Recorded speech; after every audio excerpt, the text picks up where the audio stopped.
Far into the future, Caleb Channing lives in a lunar mining colony in the year 2257. Before his father, Michael, dies in a mining accident, he makes Caleb promise him that he'll travel out to a crater that his mother always wanted him to visit. However, after Michael's death, Caleb discovers he'll leave for a new idyllic planet, Omega, in 3 days as per his father's death benefits. In order to help Caleb fulfill his father's last wish, his best friend Dylan devises a plan to sneak out of their dome and travel out to the restricted 8th quadrant. The same day a meteor shower warning sends the whole colony into lockdown. As such, it presents the perfect opportunity for Caleb and his friends to steal a rover without being noticed. The boys prepare to leave in the night, and at dinner, Dylan recruits the help of Addison Weaver, whose father works in the science department. Addison agrees to share the security codes to the garage with Dylan in exchange for tagging along to the trip. Soon, the 5 kids break into the base's garage. Dylan successfully hotwires a rover, and the gang leaves the mining colony's perimeters. On the road, Borny and Marcus ask Addison questions about the Earth. Eventually, the kids decide to exit the rover and explore the moon's surface with their space suits on. Out on the surface, Dylan invents a game in which he uses oxygen tanks as jetpacks while tethered to the ship. The kids all take turns flying around in space recklessly. However, soon during Borny's turn, his cable comes loose. As he floats out into space, Dylan, Marcus, and Caleb retrieve other oxygen tanks and take off after him. Though they manage to save Borny, they lose 2 oxygen tanks in the process. As such, Addison realizes they should return to the dome since they no longer have enough oxygen for their trip. Unwilling to give up, Caleb suggests refilling up on supplies by taking a detour to an old and abandoned outpost nearby. When the kids arrive at the outpost, they realize it's actually an old model home filled with luxuries and comforts lacking in the dome. The kids refill on supplies and spend the night in the house before leaving for the crater the next day. As the trip continues, the rover breaks down a mile from the crater. Addison realizes they'll get stuck in the middle of nowhere without outside help and sends out a distress signal. However, the rescue party won't arrive until the lockdown ends. As such, the kids decide they have enough time and oxygen to make it to the crater in time and return to the rover. After walking a mile on the moon, Caleb and his friends finally reach their destination. After reaching the crater, the kids find tall structures and a central cube inside. As they look around, they find the entryway to an underground bunker. When Caleb's father talked about the crater, he made it sound like a special place. However, once inside the bunker, Caleb and his friends only find a leafless tree in the center of a large empty room. Near the tree is a plaque that reads, "On gilded wings, we have reached the stars, but let us never forget the skies we left behind." While the boys take in the anticlimactic end of their trip, Addison goes around the place, knocking on the walls. Eventually, she finds a hidden button on the wall.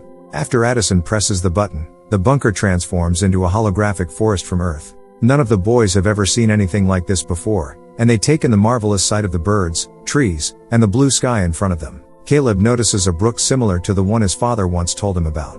As Caleb follows the split in the brook, he finds a compartment on the floor with a star carved onto it. The holograph abruptly shuts down, and Caleb pries open the hollow floorboard. There, Caleb finds a photograph of his parents and his mother's ashes. Caleb places his father's ashes under the floor and takes the photo with him. Sometime before Michael died, he talked to Caleb about how despite his best efforts, he failed to secure a good future for Caleb. The miners in the colony sign a deal with the authorities to acquire transportation for them and their families to Omega.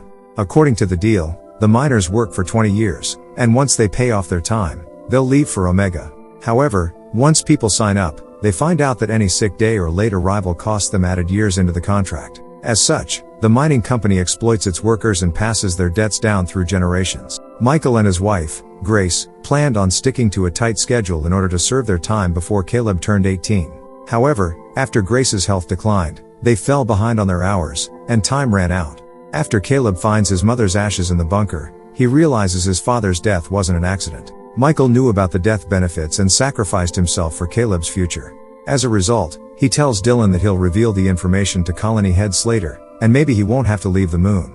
Caleb values his friends dearly and doesn't wish to leave them behind. After losing his parents, Dylan, Marcus, and Borny are all Caleb has left. However, if he travels to Omega, Caleb will go into cryosleep, and by the time he wakes up, his friends will either die or grow old. Nevertheless, Dylan makes Caleb realize that his father wants a promising future for him. Unlike his friends, Caleb finally has a way out of this place, and Dylan convinces him to take it. However, soon, Marcus collapses due to his heart condition.